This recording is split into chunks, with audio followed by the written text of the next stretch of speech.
Tomal lived in a quiet farming village at the edge of the hills. His family owned a small piece of land with rows of fruit trees, a wooden barn, and an old house with a stone chimney. He spent most of his time helping his father fix tools, watering plants, or reading books under the trees when the day was slow. One clear night, the sky above the village was full of stars. The moon was bright, and the air was fresh. Tomal couldn't sleep, so he took a walk through the orchard. The soft sound of leaves and the gentle breeze made the world feel calm. But suddenly, something strange happened. A soft, blue light appeared in the sky, moving fast and low. It wasn't a shooting star or any plane he knew. The light slowed down and began to fall, landing beyond the last row of trees with a quiet thump. Tomal stood still, heart beating fast. What was that? He whispered. He thought about going back, but curiosity was stronger than fear. He ran through the trees toward the light. As he got closer, he saw a smooth silver craft, small and shaped like a drop of water. It made no noise. It just sat there, glowing faintly. Then the top of the craft opened with a soft hiss. Tomal quickly hid behind a tree. He peeked from the side, holding his breath. A figure stepped out of the ship. It was not human. She was tall, with soft teal blue skin that shimmered gently in the moonlight. Her eyes were large and calm. She wore a simple white suit with a small glowing badge on her chest. Her hair, long and flowing, looked silver in the night air. She looked around slowly, then stepped onto the grass. Tomal stayed hidden, unsure of what to do. But then she turned her head toward his direction, as if she sensed him. He took a deep breath and stepped out from behind the tree. She didn't run. She didn't raise a weapon.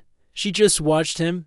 Tomal raised his hand slowly. "I'm not going to hurt you," he said, even though he wasn't sure if she could understand. She tilted her head, studying him.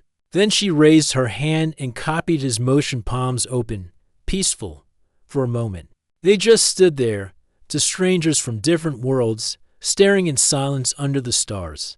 Tomal pointed to himself. "Tomal," he said. She hesitated, then softly touched her chest and said, "Mira, Mira," he repeated, smiling gently. She nodded. He pointed toward the barn, not far from the trees. "Shelter," he said. "You can stay there."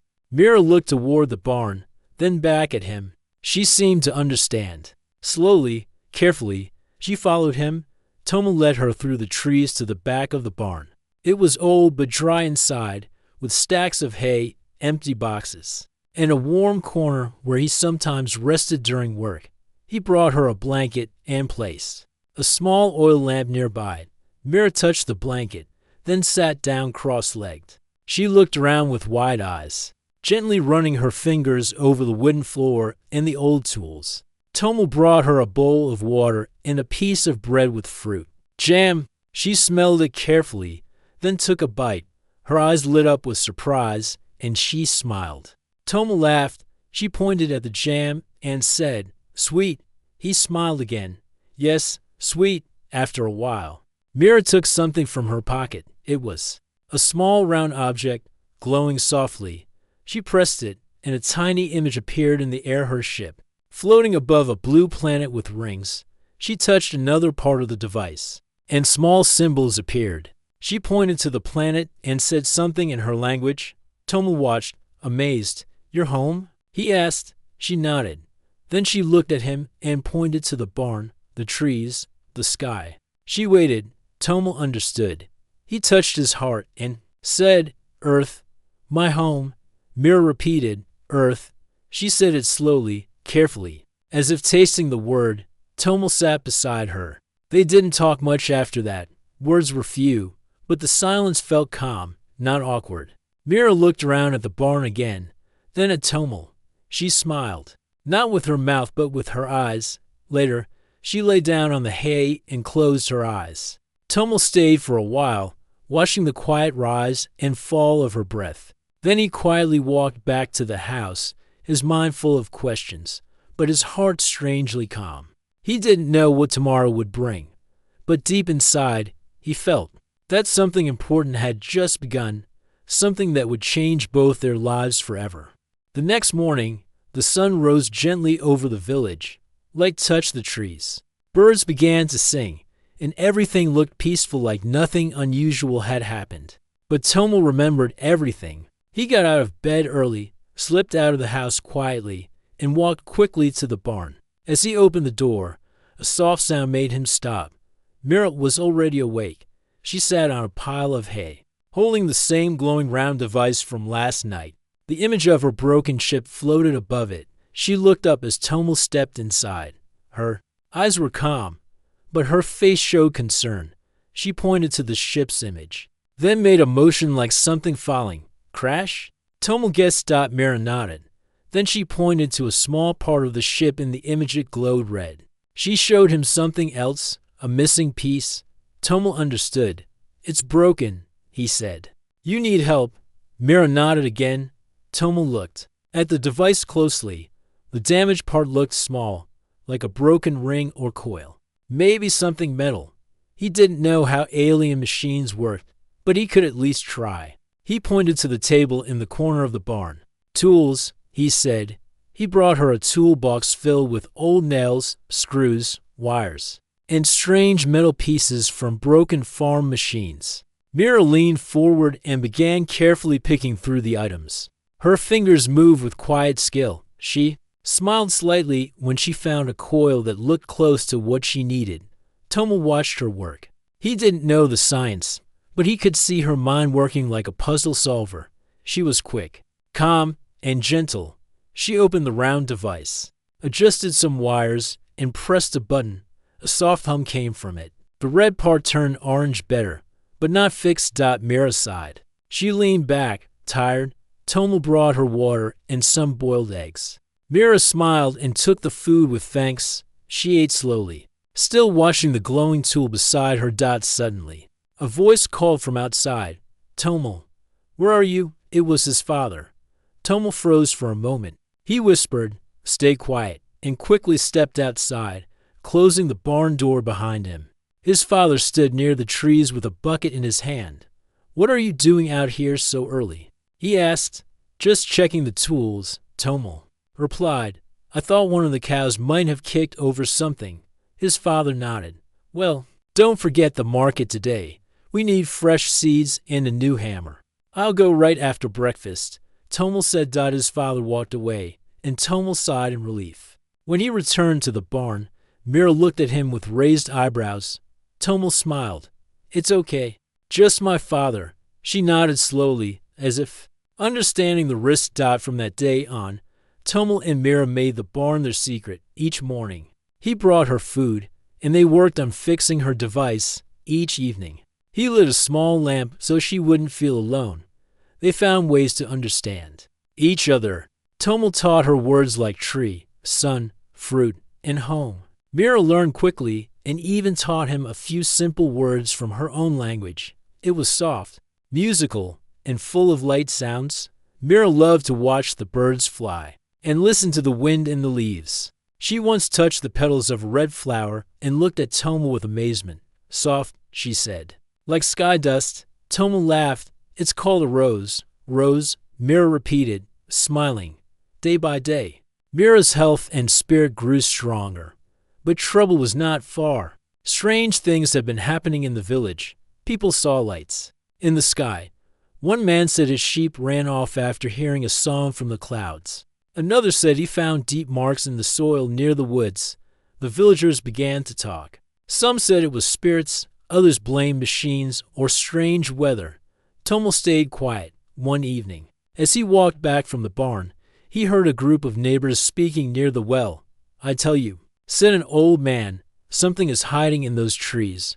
We should search. Tomo walked faster, heart beating hard. He had to keep Mira safe. That night, in the barn, Mira looked at him with worry in her eyes. She had heard the voices too. Tomo sat beside her. They're starting to notice, he said. You may need to stay hidden during the day. Mira nodded. She looked down. Her eyes were sad. Tomo thought for a moment, then reached into his bag and pulled out a book. It had simple stories and pictures of animals. He gave it to her. Mira opened the book and smiled. She traced the picture of a deer with her finger. She whispered. Beautiful. Tomel nodded. Yes, but not always easy. She looked at him and said softly, kind. Tomel blinked. Who you? Mira said. Then she gently touched her chest. Me, safe. For a moment, they sat in silence. The only sound was the wind outside and the soft creak of the wooden barn. Mira reached into her pocket and took out a tiny glass bead. It sparkled like a star. She placed it in Tomel's hand. For help, she said. Gift. Tomel smiled, holding it gently. Thank you. The night grew deeper, but neither of them moved. The stars above were quiet, watching the two souls from different worlds share a moment of peace. And though danger was close, hope still burned bright like the small gift in Tomel's hand. Days passed slowly, like soft waves in a quiet lake. Mira stayed hidden in the barn while Tomel continued his daily life in the village. He smiled, helped in the fields, and visited the market, but his thoughts were always with Mira. Every morning, before sunrise, he brought food, fresh water, and small things Mira might enjoy: a flower, a feather, or a smooth stone. And every evening, he listened to her stories, drawn with pictures and symbols in the dirt or shown through her glowing round device. One night, as rain fell gently on the roof, Mira showed Tomel a picture of her home planet. It looked peaceful, with tall trees that glowed in the dark and rivers that shone like light. The creatures had soft wings and floated gently over blue grass. Pretty, Tomel said. Looking at the image, Mira nodded. But cold, she added. Not like here. She looked around the barn, at the wooden beams and hay, and then at Tomel. Here, warm, she said softly. Tomel smiled. But outside the barn, the world was changing. The villagers had become restless. Strange signs appeared near the orchard: burned patches of grass, small circles in the ground, and buzzing sounds at night. Some said it was magic.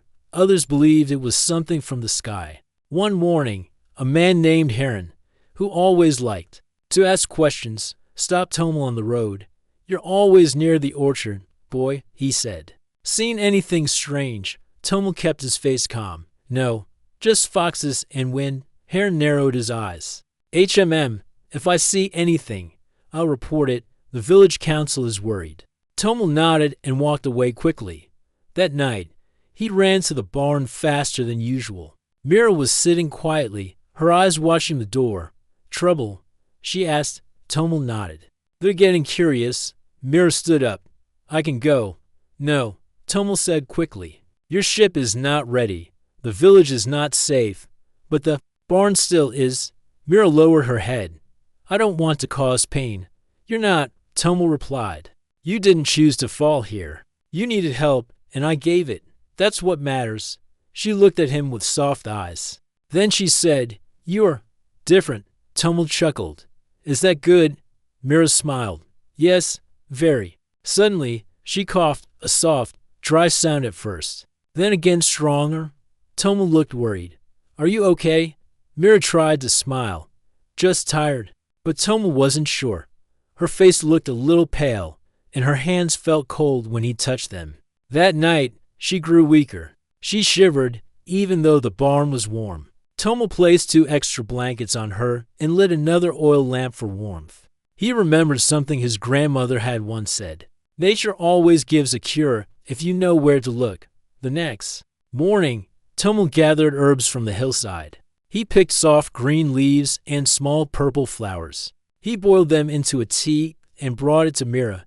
She drank slowly. Her hands trembled.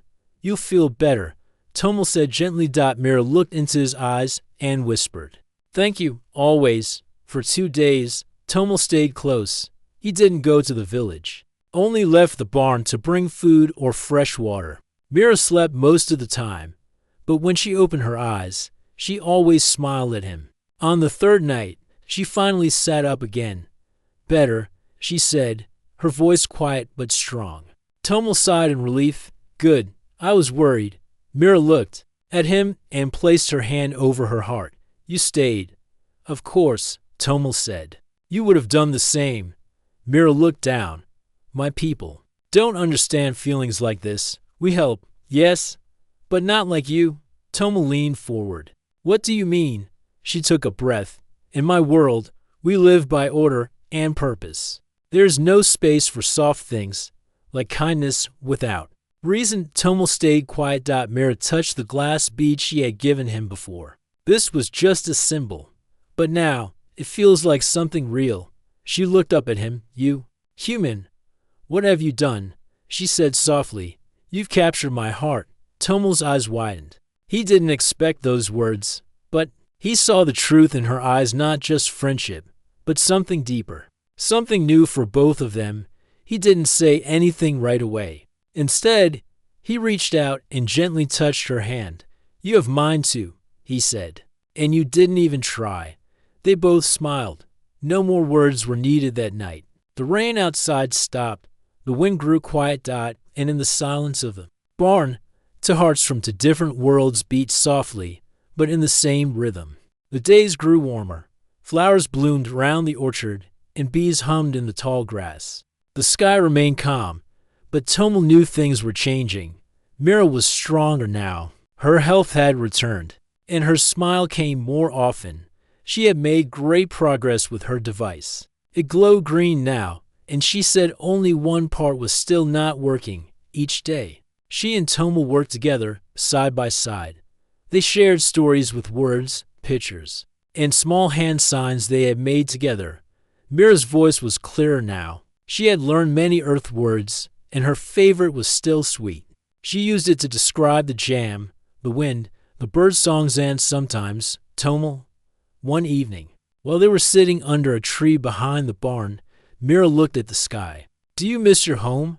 Tomo asked gently. Mira stayed quiet for a moment. Then she said, I do, but not the same way. Tomo looked confused. What do you mean? Mira looked at the orchard trees, then touched the soft petals of a white flower beside her. My world is beautiful, she said, but everything has a rule. Emotions are controlled. Everything is expected, safe, but empty. She placed the flower in Tomo's hand. Here, I feel. Even the wind is feeling. It sings. Tomo looked at her carefully. And what do you feel now?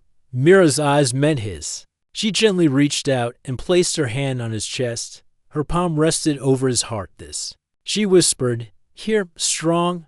Tomo held her hand and said softly, that's the heart. Mira repeated, heart.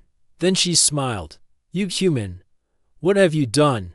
Tomo smiled back, not knowing what to say. His own heart was beating fast. Mira looked at the trees again. In my world, we do not have this word. We have logic, memory, duty, but not this feeling. Love, Tomo asked quietly. Mira looked into his eyes. Is that what this is? Tomo thought for a moment. Love is when you care deeply for someone, when their joy becomes your joy, and their pain becomes your pain. When you want to protect them, always. Mira looked down, then whispered, then yes, I have that. For you? Tomo reached out and gently brushed a lock of her silver hair from her face. So do I, he said.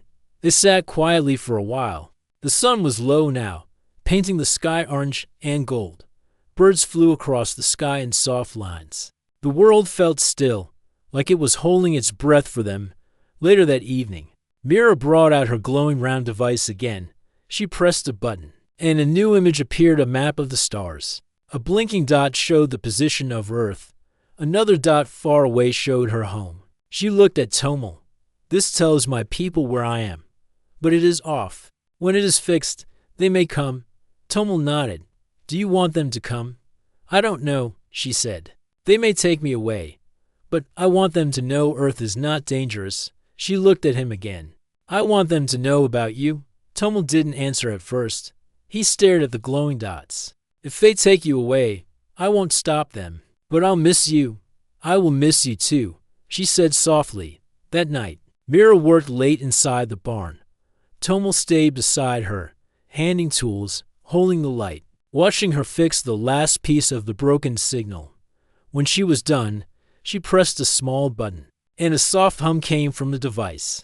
A tiny blue light blinked 3 times, then stayed steady. It's working, she said. Tomo looked at it. Now what? They will see my location. A message will be sent. Will they understand? Mira nodded. Yes, but I don't know how long it will take. Tomo leaned back against a beam. Then we wait. The two of them sat together, tired but peaceful. Before sleeping, Mira took the small notebook Tomo had given her. It had blank pages, but now, many of them were filled with her drawings, trees, stars, birds, and even sketches of Tomo's face. She handed him the notebook. "For you," she said. To Mel opened it and smiled. "It's beautiful. I wanted to remember," she said, "if I leave." Tomo turned the pages slowly. "No matter what happens, I'll remember you too." She looked at him for a long time. Then, softly, she said, "Heart." He nodded. "Yes, heart." And in the quiet night, their hearts understood each other completely, even without more words. A quiet morning came. The orchard was full of light. Birds sang softly in the trees. The wind moved the leaves gently. Everything looked peaceful. But Tomo felt something different in the air. Mira stood near the barn, looking up at the sky. Her small round device was in her hand. The blinking blue light was still glowing. She touched it once and then stepped back. "I sent the message," she said. "Now we wait." Tomo nodded. "Do you think they will come soon?" Mira looked unsure. "I don't know. My people move slowly. They watch. They think before they act. But they will come." Tomo tried to smile. "Then maybe we still have time." He brought her warm tea and a piece of bread with honey. Mira sat on a wooden box and looked around the barn, as if she was memorizing everything: the walls, the tools, the soft hay, even the bird's nest in the corner beam. "You like this place?" Tomo said. Mira nodded. "Yes, it's simple, but it feels real." She touched the table where they had worked side by side. "I have never fixed something with someone before. On my world, we work alone. Always." Tomo looked at her. "Maybe alone isn't the best way." Mira smiled. "Maybe not." That evening, the sky turned a deep purple. As the sun dipped low, a sudden sound filled the air, soft but strange. A hum, almost like a song, but not from Earth. Mira stood up quickly.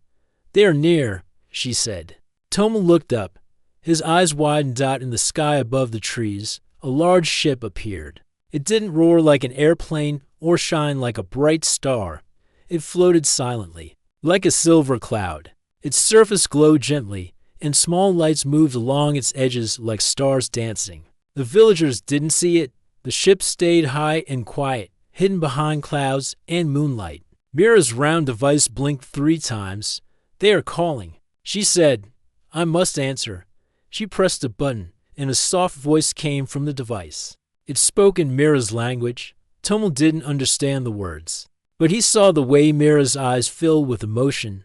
"They want me to return," she said. Now, Tomo felt his heart sink. "So soon?" Mira nodded slowly. "They worry. They think Earth is not safe. They don't know what I found here." Tomo looked at her. "Can you tell them?" "I will try." She stepped back from him and stood straight. Her voice changed. She began to speak clearly in her language. The small device glowed and recorded her message. As she spoke, she pointed to the trees, the sky, and then to Tomo. Her voice was calm but strong. When she finished, the device blinked once, then stopped. "I told them Earth is kind, that you helped me, save me. I told them you have a heart that feels more than any I've known." Tomo's chest felt heavy. "Will they believe you?" "I don't know," Mira said softly. They both looked up. The ship above began to lower. It stayed quiet but moved. Slowly, as if testing the wind, a soft beam of light touched the orchard. It didn't burn or blind. It felt like sunlight, but from another world. Mira stepped close to Tomo. "If I go," she said, "remember me." Tomo smiled sadly. "I could never forget you." She reached into her pocket and brought out something new. It was a tiny clear cube with a glowing blue center. "This is memory," she said. "It holds sound, image, feeling. I save my time. Here inside it." Tomo took it gently. "I'll keep it safe." She looked at him for a long time. Her eyes were full of something she had never felt before. Then she whispered, "I don't want to leave." Tomo wanted to say the same, but he only said, "You have to go. They need to know the truth." She nodded slowly. Will you wait? For me, always, he said. The light from the ship grew brighter, and a soft wind moved through the orchard. The ship was ready. Mira stepped into the light. Tomo took a step forward. One last thing, he said. She turned. He reached out and gently touched her hand. Thank you for showing me the stars and the heart. Mira smiled. Then she said the words again, human. What have you done? You've captured my heart. And with that, the light surrounded her, and she rose gently into the air. Tomo stood alone in the field, holding the memory cube close to his chest. The ship floated higher, then slowly disappeared into the night sky. The stars returned, the wind grew still, and the orchard was quiet again. But something had changed. Tomo looked at the stars and whispered, "Come back soon, Mira." Days turned into weeks, and the orchard grew quiet once more. Tomo returned to his daily work, but his thoughts often drifted to Mira.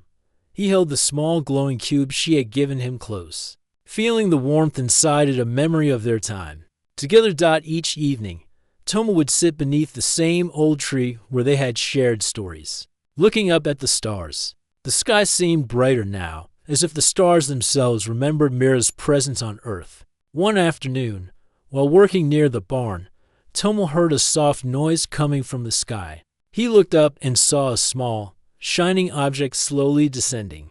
Through the clouds, it was a tiny craft, smaller than Mira's, but clearly not from Earth. The craft landed gently at the edge of the orchard. Tomo approached cautiously and found a small container inside, with a note attached. The note was written in Mira's language, but Tomo could read a few words thanks to the lesson she had taught him. The note said, "For Tomo, from Mira, a gift to keep the stars close." Inside the container was a crystal shaped like a star. It shimmered softly in the sunlight, casting tiny rainbows on the ground. Tomo held the crystal carefully. It felt alive, warm in his hand. He smiled, feeling connected to Mira even though she was far away. That night, Tomo sat with the crystal and the glowing cube.